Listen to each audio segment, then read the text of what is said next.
Nummer 37.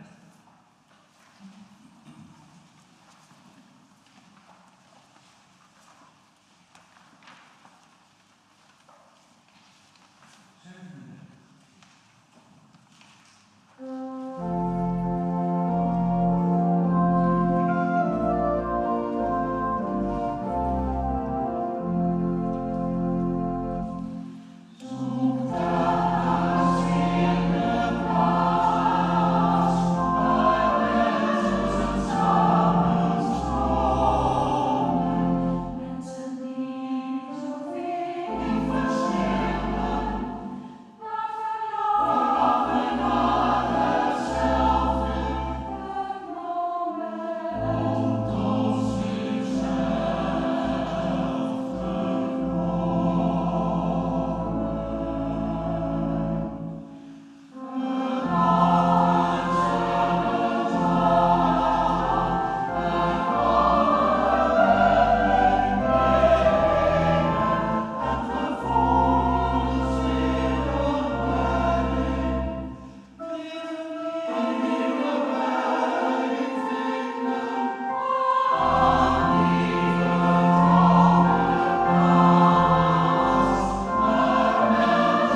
Dank u wel. Goedemorgen. Goedemorgen allemaal. Wie er ook luistert, waar u ook luistert, van welke plek, wanneer. Ik stel me zo voor dat je bijvoorbeeld voor de tv zit met een kop koffie en naar deze dienst luistert. Misschien gooit een van uw kinderen net een bak Duplo omver. Dat is het voordeel dat het een landelijke online uitzending is. Want daarmee kan je gewoon even terugspoelen. Of je zit in de trein van de week. Of je woont in Australië, in Perth, of in Zurich, of in Bali. Overal kan je kijken. Dus welkom allemaal. En het feit dat ik me zo voorstel dat we op deze manier met elkaar verbonden zijn, maakt dat ik me ook hoop dat iedereen zich ook deel voelt van deze dienst, van dit moment in deze week. Mijn naam is Onno Willemsen, ik kom uit de gemeenschap Nieuwegein. En ik mag deze landelijke eredienst vanochtend samen doen met Christa de Wit. We hebben een prachtige periode meegemaakt waar we mochten nadenken over dit onderwerp. We mochten er een weekbrief over schrijven. En vandaag mogen we er ook nog van onze reis met u allen uitdelen. Dus ik stel voor dat u gaat zitten. En u heeft vanochtend al kunnen horen dat er een prachtig kopertrio hier staat. Eigenlijk is het een kwartet. Maar de vierde die meespeelt, die staat nu hier. Dus dat werd wel lastig. Maar we kennen elkaar vanuit het Landelijk Orkest. We zijn met elkaar een kwartet gestart. Dus Bernard Molenaar, André Aalders en Marie Claire Lekkerkerk. Ja, zie je, dat zijn toch een beetje de zenuwen. Die ons mooi hebben en u zult ze vanochtend nog horen. En een prachtig zangkoor hier in de gemeente Apeldoorn. Onder leiding van Gerald Uitenbogert, die ook heel mooi ons heeft meegenomen.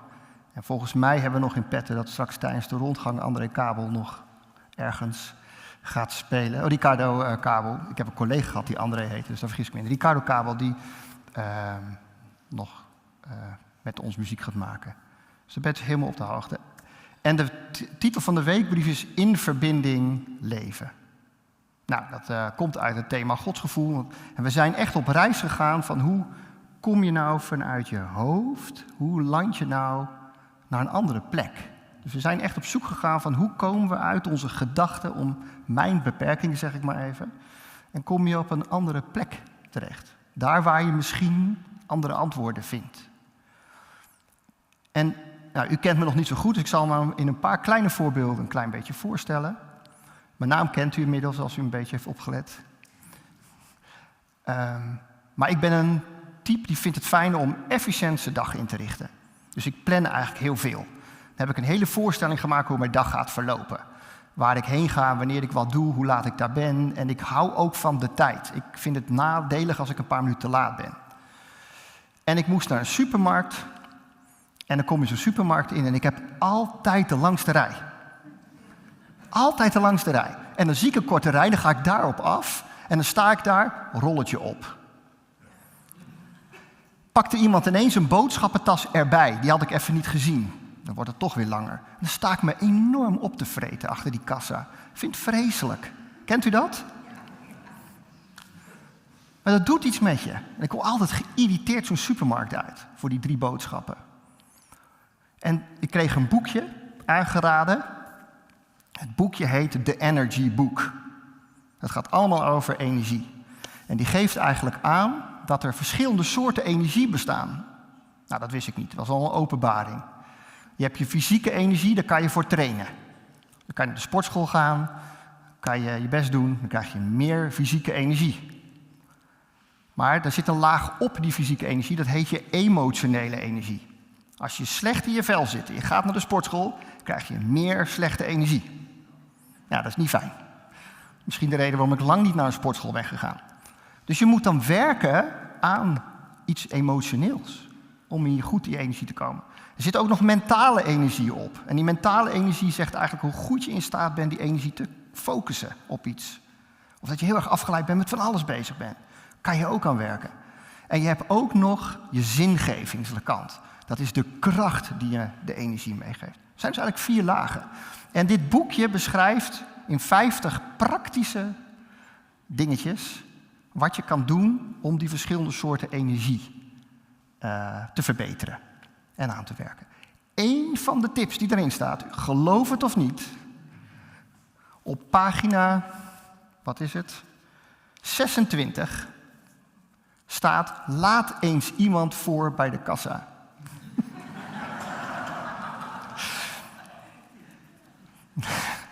U kent me nu een beetje. Ik heb het gedaan. Ik heb het echt gedaan. En ik stond bij die kassa en ik zei tegen die mevrouw, wilt u misschien eerst? Het is bijzonder wat er gebeurt. Mensen kijken je aan, want wat is hier aan de hand? Wat doet u? Wilt u misschien eerst? Ja, hoeft niet, dan gaat u maar eerst. Nou, dan gaat er iemand voor je staan, terwijl je al een beetje on edge bent. Maar er gebeurt iets. Er ontstaat iets. Cashier is aardig. Iedereen is aardig. En het kost je 2 minuten. Dus in 2 minuten tijd was ik van een narrig geïrriteerd mannetje naar een blij verbonden mens de supermarkt uitgelopen. Zo simpel kan het leven zijn. En ik vroeg me af, waarom doe ik dat nou niet? Nou, blijkbaar is dat dus niet zo makkelijk om hier uit mijn beperkingen ergens te komen waar ik echt even de verbinding met iemand anders ervaar.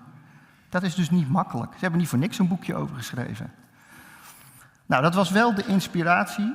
Als je nou praat over in verbinding leven, was dat wel de inspiratie die we vonden om te kijken van, hé, wat doet dat met ons? Waar komt ons avontuur nou als we hier met elkaar over praten? Nou, dat avontuur hebben we weten om te zetten in een brief, een weekbrief. En ik ga beginnen om die u voor te lezen. En daarboven staat in verbinding leven. Geliefd mens, we leven in een wereld die snel verandert. Een wereld waarin ik af en toe heel erg moet zoeken naar de betekenis die achter al die gebeurtenissen schuilgaat. Het duizelt me. Ik voel me machteloos. Soms zou ik mijn missie om te willen werken aan een mooie wereld bijna opgeven. En dan is er iemand die bij de kassa tegen me zegt, wilt u misschien eerst? U heeft maar een paar boodschappen en ik heb een volle kar. En dan keert het vertrouwen zomaar weer terug. Gevoelens van blijdschap, verbondenheid, geliefd zijn stromen weer door mijn lijf. En moed stroomt ook door mijn lijf. Allemaal emoties. Wel positief. Het voorbeeld gaat ogenschijnlijk over iets kleins. En toch voelt het als iets veel diepers. Namelijk een ontmoeting waarin ik de oprechte verbinding met de ander ervaar. Het zet me aan om verder te kijken dan mezelf. Om te handelen met compassie en om te streven naar een wereld die rechtvaardiger en vrediger is. Het doet ook een appel op mijn eigen instelling. Hoe verbonden ben ik nou werkelijk met mijn medemens en mijn omgeving? Als mensen denken we vaak dat de wereld maakbaar is. Toch komen we er steeds meer achter dat dit niet zo is. De aarde draait met ons, niet om ons. En de ondoorgrondelijke wetmatigheid van onze schepping maakt dat we teruggefloten worden als we de balans te veel verstoren. Mensen en aarde zijn niet 2 werelden. Het is er 1, vanuit dezelfde kracht. Wat is er nodig om me daar weer bewust van te worden? Hoe kom ik in het gebied waar ik die eindeloze eenheid voel? En wat is dat dan eigenlijk precies? Voor mij is het een intense beleving die voorbij woorden gaat. Het is het ervaren van een diepe ruimte van zijn. Het woord dat het dichtst erbij komt is godsgevoel. En dit gevoel is niet slechts een emotie. Het is een diep gewortelde zekerheid die me begeleidt op mijn levenspad. Het is de stille kracht die me aanspoort tot liefde, tot compassie, tot het zoeken van de verbinding met elkaar en de wereld om ons heen. In een tijd waarin ik soms overspoeld word door de verdeeldheid in de wereld, vraagt het van mij een bewuste houding om me daar steeds opnieuw mee te verbinden met dat onbenoembare gevoel. Het helpt me om heel bewust aan een nieuwe dag te beginnen, door een moment stil te staan bij het wonder dat ik er ben en dat ik er nog ben. Ik stel me voor wat ik de nieuwe dag kan brengen en wat er nodig is. Deze paar minuten brengt me zoveel. Het brengt me in verbinding met iets dat groter is dan ikzelf en waardoor ik gemakkelijk geraakt word en door ogenschijnlijk iets eenvoudigs. Dan leef ik in verbinding met en kan ik erop vertrouwen dat ik bijna als vanzelf verstandige keuzes maak voor nu en de toekomst.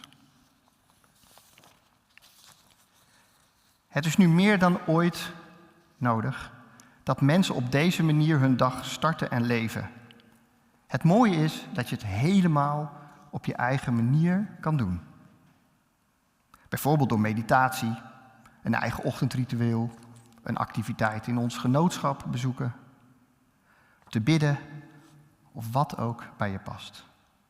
Mij helpt het om me weer open te stellen voor de kleine wonderen van het dagelijks leven of om me te verwonderen over de schoonheid dat zich in het gewone laat zien. Het zijn kansen om dit diepe gevoel te ervaren en daardoor ook mijn kompas weer te eiken. We nodigen iedereen dus ook heel graag uit dit de komende week gewoon eens te proberen.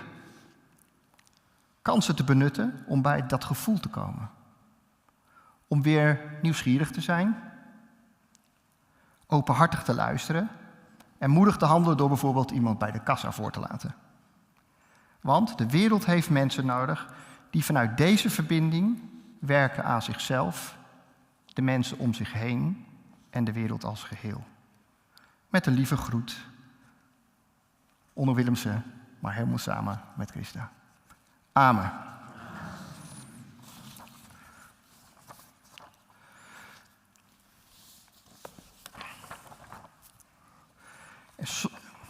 En we gaan zo meteen naar een mooi lied luisteren. En soms weet ik niet waar ik het moet zoeken. En weet je wat nou zo mooi is? Zoeken is niet moeilijk, vinden is lastig. Waar ter wereld ik kon zoeken.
Prachtig gezongen, dank u wel. Dat is precies de kern waar we het vanochtend over hebben.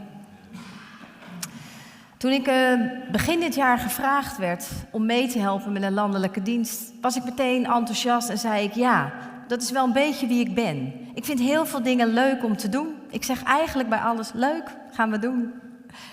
Alleen een dienst als deze vraagt wel om een langere, intensieve voorbereiding. Het is niet zo dat Onno en ik elkaar van de week gebeld hebben van, goh, waar ga jij het over hebben en hoe zullen we het verdelen? We zijn al maanden onderweg. En we worden daarin liefdevol en professioneel begeleid. En dat helpt enorm. Want het is best een grote vraag. Er moet een weekbrief geschreven worden. Het vraagt om een andere invulling van de dienst en een andere verzorging, omdat u vooral thuis online verbonden bent. Dus dat is best even wennen. En toen we ons eerste overleg hadden, een paar maanden geleden, en we alles een beetje in kaart brachten van wat moet er dan allemaal gebeuren, wat komt daarbij kijken, ineens vloog het me aan. Ineens dacht ik, oh help, dat gaat nooit goed komen. Ik zag het echt totaal niet zitten. En als ik me zo voel, ja, dan wil ik maar één ding, en dat is vluchten. Afzeggen. Maar ja, ik dacht, dat is ook wel weer heel erg makkelijk. Als het een beetje moeilijk wordt in het leven, om dan te zeggen, nou, ik niet. Dus ik heb mezelf eerst maar eens een paar vragen gesteld. Stel nou dat ik dit nodig heb om iets te leren. Of, en die vond ik lastiger, stel dat ik nodig ben voor deze dienst. En met die vragen ben ik gewoon maar eens gaan zitten. Op dat moment maak ik even contact met mijn binnenwereld. Wat gebeurt er in mij? Wat speelt er? En na een tijdje voelde ik me al iets rustiger worden. En na nog weer een tijdje klonk er als een soort fluistering in mijn oor. Maar lieve schat, ik heb je nog nooit in de steek gelaten. Ik help je toch? En wat is dat dan? Voor mij is dat de stem van God. De verbinding met iets wat ik niet kan verklaren, maar wat er wel is. Die dragende kracht in het leven. En door die verbinding kwam er weer ruimte. Begon het weer te stromen, kreeg ik ideeën, kwam zelfs mijn enthousiasme weer terug. Tot vanochtend hoor. Het was even weg.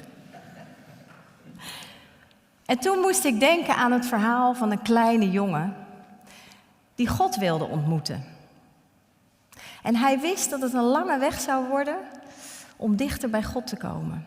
Dus hij pakte zijn tas, stopte die vol met koeken en pakjes drinken en zo ging hij op weg. En hij was nog maar net 3 grote flats gepasseerd toen hij een oudere vrouw op het bankje zag zitten.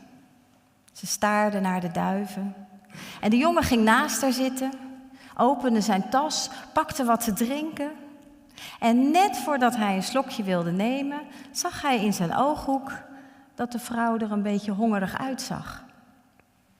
Dus hij bood haar een van zijn koeken aan. En zij nam het dankbaar in ontvangst. En glimlachte naar hem. Haar glimlach was zo intens mooi, dat wilde hij nog een keer meemaken. Dus hij bood haar ook wat te drinken aan. En opnieuw glimlachte ze naar de jongen. En zo zaten ze uren naast elkaar. Te eten, te drinken, glimlachen. Maar er werd geen woord gesproken. En toen het schemerig werd en de jongen zich moe voelde, stond hij op om naar huis te gaan. Maar na een paar passen draaide hij zich om, rende naar de vrouw en omhelsde haar stevig. En opnieuw schonk ze hem haar glimlach. Toen de jongen thuis kwam, blij en verrukt, enthousiast, zei zijn moeder, waar ben je geweest? Wat heeft je zo blij gemaakt? En de jongen zei, ik heb met God gepicnict. En nog voor zijn moeder verder kon vragen, zei hij, en weet je, ze heeft de mooiste glimlach die ik ooit heb gezien. Intussen was ook de oudere vrouw thuisgekomen, stralend van vreugde. En haar zoon vroeg, wat heb je vandaag beleefd? Wat heeft jou zo gelukkig gemaakt? En de vrouw zei, ik heb in het park met God koekjes gegeten. En weet je, zei ze, hij is veel jonger dan ik dacht.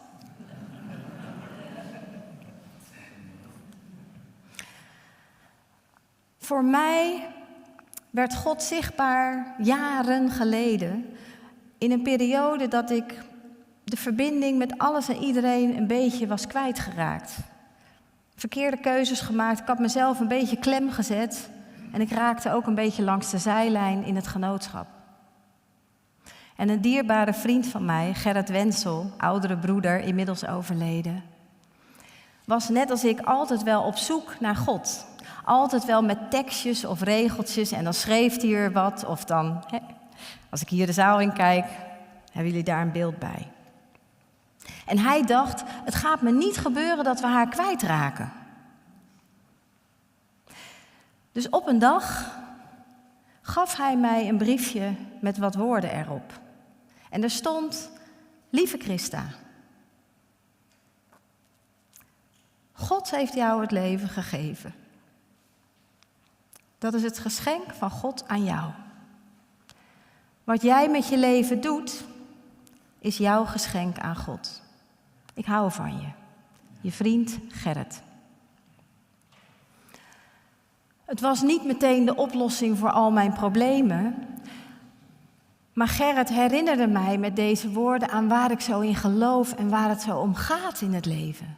Voor mij zit in deze 2 zinnen alles. Het wonder dat ik er ben. Dat ik het leven heb gekregen. En de opdracht, wat doe ik dan met de in mij gegeven tijd? Volgens mij heeft God mensen nodig. In u, in jou, in mij, in ons. Zonder ons is God nergens. Ergens is er een plek en een tijd voor ons. Somewhere. Zou u dat voor ons willen spelen? Alsjeblieft.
Dank jullie wel.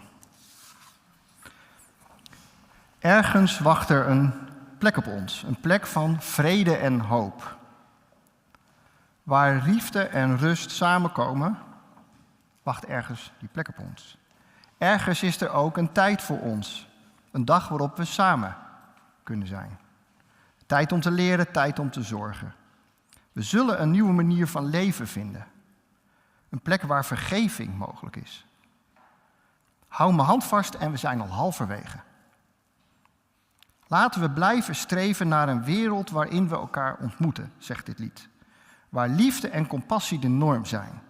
Waar we net als het lied op de een of andere manier ergens zullen zijn. Somewhere. Dank jullie wel. En we hebben het gehad over de relatie met de ander, de relatie met God. Het is wonderlijk af en toe hoe het werkt. Ik herinner me 11 augustus 1999. U misschien niet nu, zometeen denk ik wel. Ik woonde in Eindhoven in een flatje. En in dat flatje draaide ik nog cd's. Sommigen weten misschien nog wat dat is, maar dat is zo'n schijfje. En ik heb die dag door die cd naar de hemel gekeken.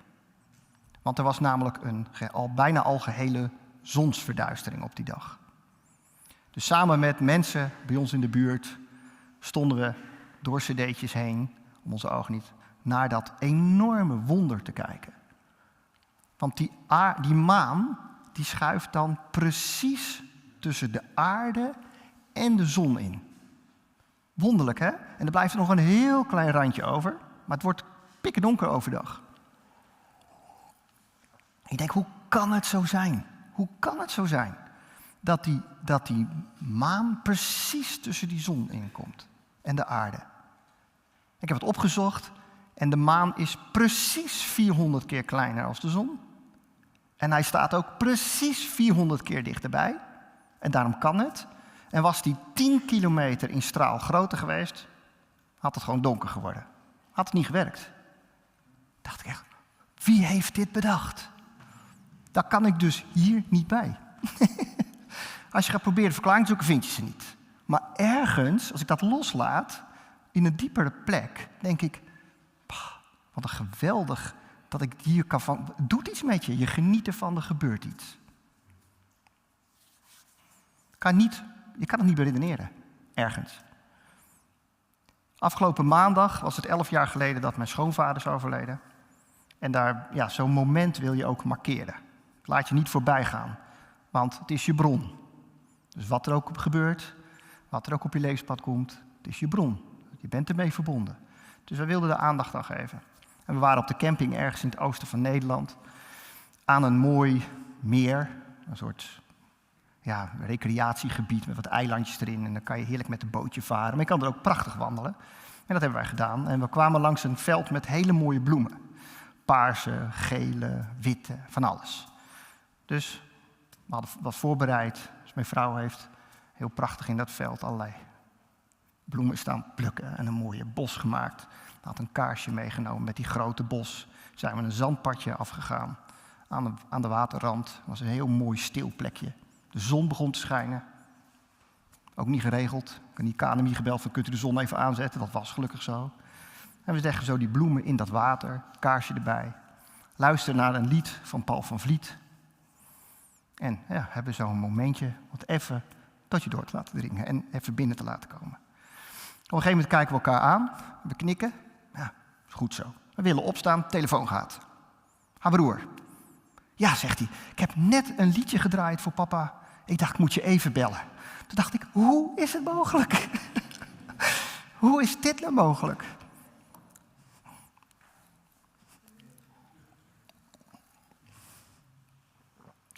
Kan je niet verzinnen. Het gebeurt. Het zit in het geheel opgesloten. Dus ik kom erachter dat mijn hoofd maar een heel beperkt deel van de werkelijkheid. En ik noem het altijd de waarheid. Maar als ik het los durf te laten en echt even durf te landen, daar waar het niet meer verklaard is en daarvoor opensta, zie ik zoveel meer. Ineens komt er veel meer op je af. Sta je veel meer open. Eigenlijk hetzelfde als met die kassa, waar je iemand voorlaat en even uit je hoofd komt daardoor en even op een plek waar je echt even verbinding met iemand maakt. Daar zit veel meer in opgesloten. En ik denk als we naar de wereld kijken zoals die zich nu aan ons ontvouwt, waar we middenin zitten, heeft de wereld het nodig dat wij stoppen met de maakbaarheid vanuit ons hoofd als waarheid te betitelen. Want we merken namelijk dat daar ernstig beperkingen aan zitten. We verstoren de balans. Daar kunnen we lang of kort over praten. We merken het. En de aarde redt het wel. Alleen voor ons is het niet prettig. Dus in alles wat je doet, zijn we in balans. En ik heb mijzelf, en ik betrek het op mezelf, heel lang buiten die schepping geplaatst. Ik heb mijn lijf heel lang als transportmiddel voor mijn hoofd gezien. Want daar speelde mijn wereld af. Hierboven. Met wat ik kon bedenken, maken, creëren. Maar langzaam kom ik erachter dat dat lijf een functie heeft. Dat me verbonden voelen met alles wat is, een enorme functie heeft. En daardoor gun ik ons allemaal dat we dat meer en meer opzoeken. En denk ik dat de wereld dat nodig heeft. Dat we meer vanuit die plek onze keuzes gaan maken. En gaan daar ons pad op trekken.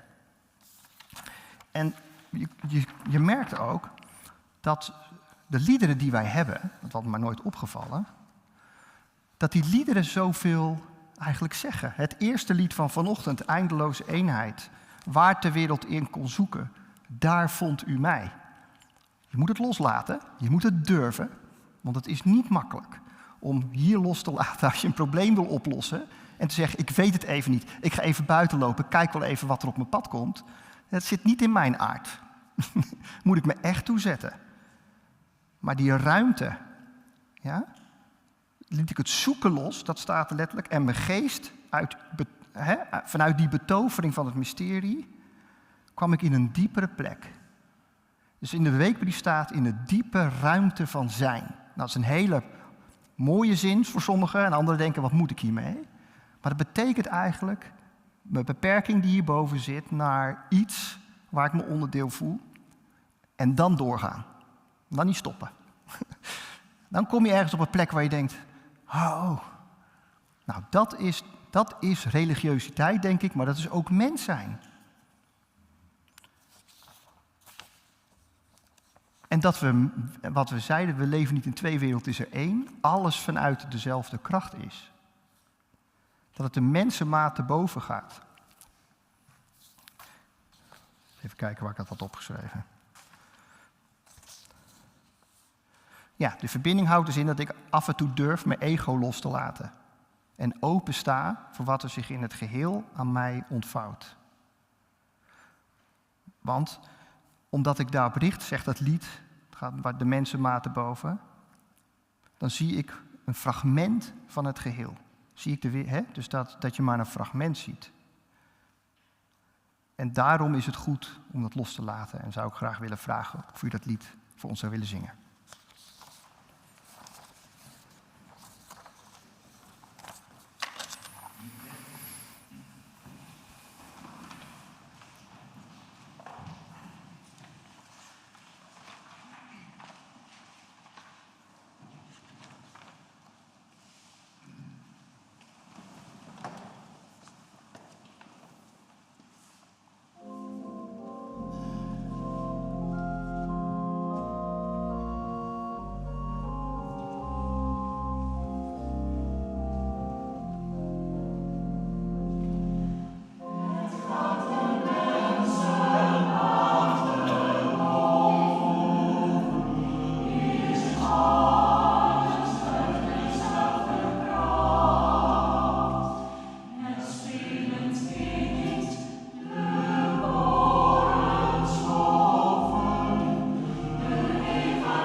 Dank u wel, mooi gezongen.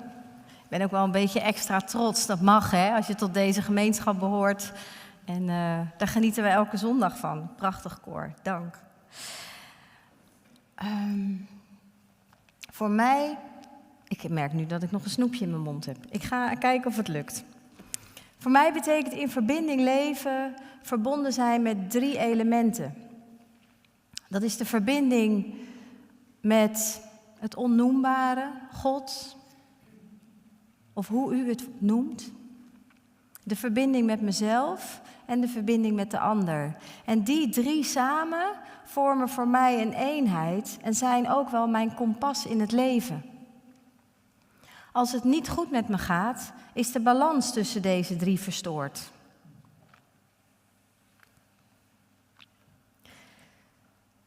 Dan ben ik te veel op de ander gericht of leef ik te gehaast, waardoor ik niet de moeite neem om me te verwonderen, om stil te staan, om me te verbinden met dat wat ons overstijgt. En als ik niet voldoende aandacht voor mezelf heb, dan raak ik mezelf een beetje kwijt. En ik heb met een groot deel van mijn leven, ben ik eigenlijk pas kort achtergekomen, vooral op de ander gericht. En ik weet niet of dat komt door mijn apostolische opvoeding. Dat maakt me niet zo heel veel uit, maar ik ben wel opgegroeid met dienend mijn weg gaan. Toch? En ik geloof daar nog steeds in. Dienend leven, dat geeft voor mij diepgang, zin en betekenis. Alleen ik heb het als kind niet helemaal goed begrepen. Ik dacht dat dienend leven betekent altijd voor de ander en nog meer en mezelf nog meer geven. Ik heb ergens niet verstaan dat het ook belangrijk is om goed bij mezelf te blijven. Om mezelf de vraag te stellen, het is nodig, maar is het ook goed voor mij? En dan ook gewoon soms nee kunnen zeggen.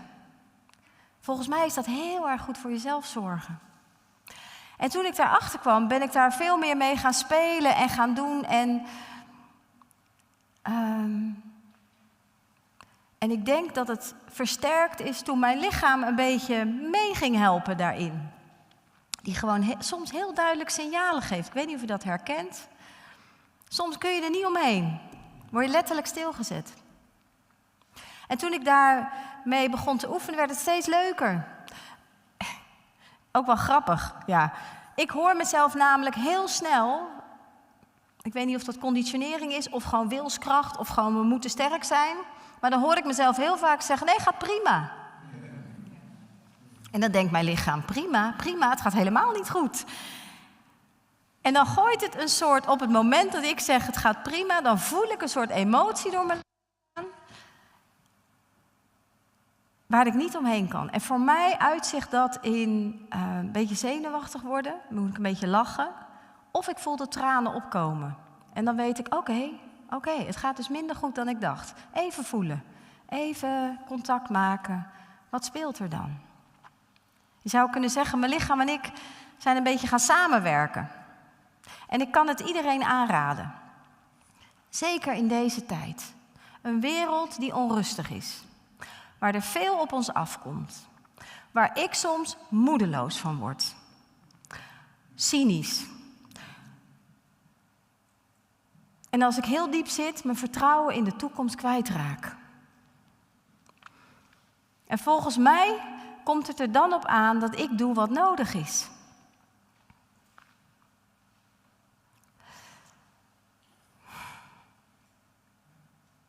Ja, en dan kom ik uit bij waar we het vanochtend over hebben. Door me te verbinden met dat wat ons overstijgt en verbindt. Ik ga het maar voorlezen, want ik ben het gewoon kwijt.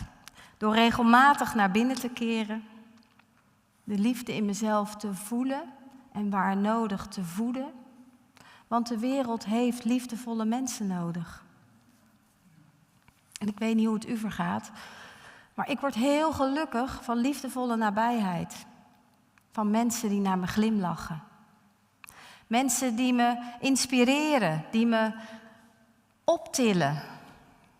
die echt naar me luisteren. Mensen die iemand voor laten gaan bij de kassa.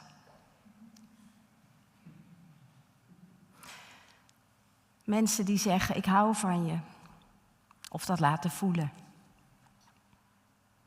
Mensen die soms wat woorden op een briefje schrijven. En me weer herinneren aan waar het ook alweer om ging. En het lijkt soms heel groot, maar als we echt verbonden zijn met onszelf, als we verbonden zijn met dat wat ons overstijgt en verbindt, met de aarde, met de natuur, met het leven. Als we verbonden zijn met elkaar,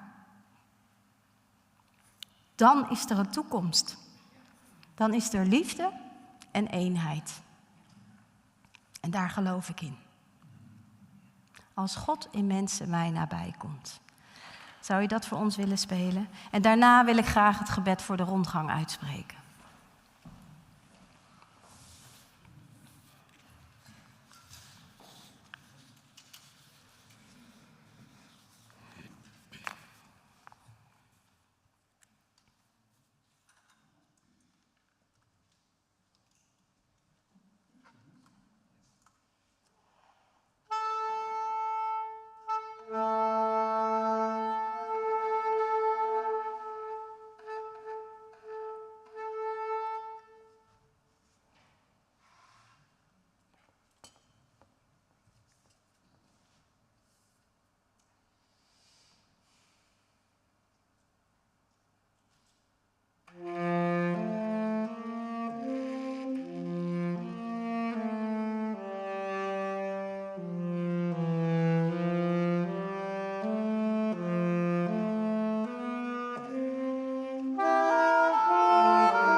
Wilt u komen staan? En lieve broeders en zusters, allen thuis. Ik wil het gebed graag met open ogen uitspreken, omdat ik graag verbonden wil blijven.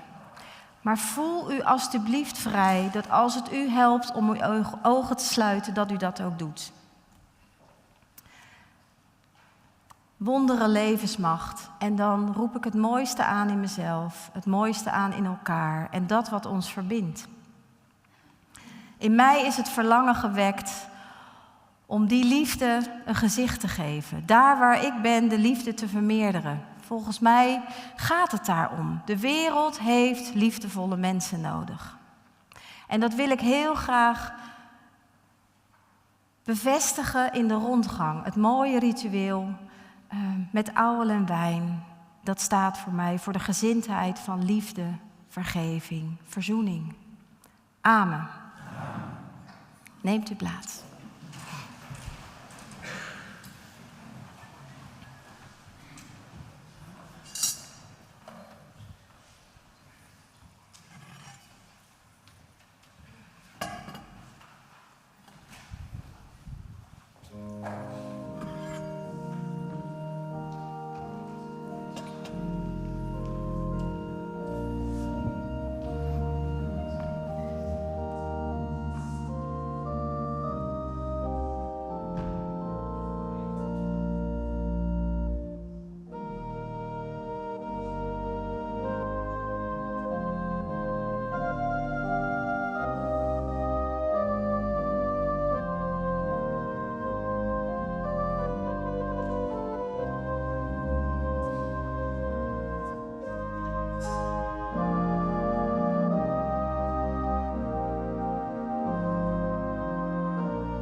Mooi antwoord.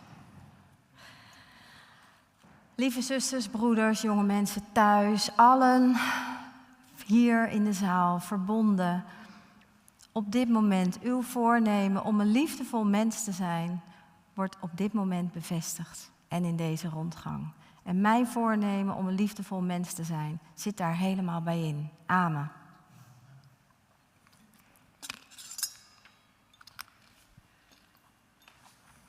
Uw voornemen om een liefdevol mens te zijn, wordt hiermee bevestigd. Amen. Uw voornemen om een liefdevol mens te zijn, wordt hiermee bevestigd. Amen. Uw voornemen om een liefdevol mens te zijn, wordt hiermee bevestigd. Amen. Uw voornemen om een liefdevol mens te zijn, wordt hiermee bevestigd. Uw voornemen om een liefdevol mens te zijn, wordt hiermee bevestigd. Amen. Uw voornemen om een liefdevol mens te zijn, wordt hiermee bevestigd. Amen. Maak deze. Wil jij een schaal? Ja hoor. Ja? Alsjeblieft. Mag ik jou de bijl geven? Alsjeblieft.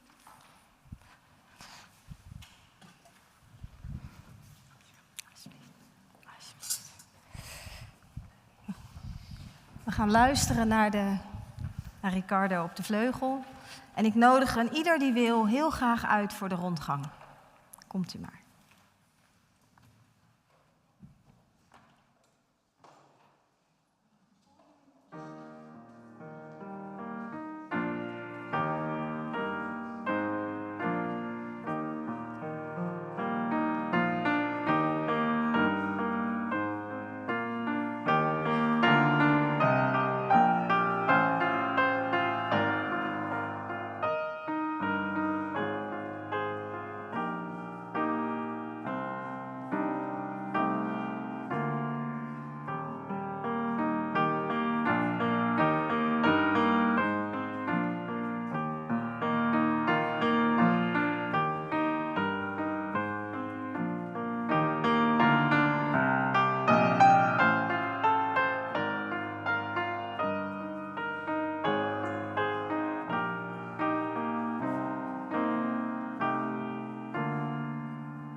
Dankjewel, Ricardo. Nou, dan zijn we aan het einde gekomen van deze landelijke dienst, 11:05. Nou, dat vind ik eigenlijk best netjes. Dat dacht ik. Ik hoop dat u iets gevoeld heeft thuis en iets meegekregen heeft van wat we hebben proberen mee te geven. Of dat u de rondgang heeft kunnen gebruiken om nou eens even na te denken van, wat ga ik deze week nou eens beetpakken om mee aan het werk te gaan? Maak het lekker praktisch. Ik weet zeker dat u blij naar huis gaat. Ofwel u heeft een hele goede ochtend gehad, ofwel u bent blij dat het voorbij is. Maar u gaat blij naar huis, dus dat is altijd heel fijn om te weten. Maar ik gun de wereld dat hier een groep mensen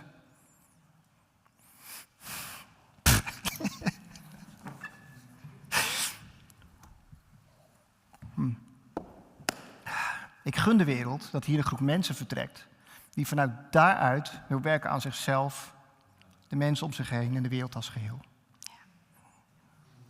Sluit ik me helemaal bij aan.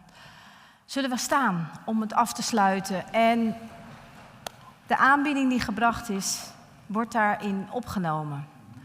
Dank aan allen die op welke manier dan ook hebben meegeholpen aan deze dienst. Dat het kon ontstaan vanochtend. Er is veel gebeurd. Dank u wel thuis. En zoals Onnoot zei, ik hoop dat u het goed heeft gehad. Ja. En dat u zich verbonden heeft gevoeld. De zangers hebben nog 1 cadeau voor ons. Om de schoonheid van de aard. Na dat lied zal de livestream verbroken worden. Dat klinkt altijd heel Cru. Maar we blijven verbonden. Daar geloof ik zo in. Ja. Dus dank u wel. En heel graag om de schoonheid van de aard. En daar mag u nog wel even bij gaan zitten hoor. Ja. Ja.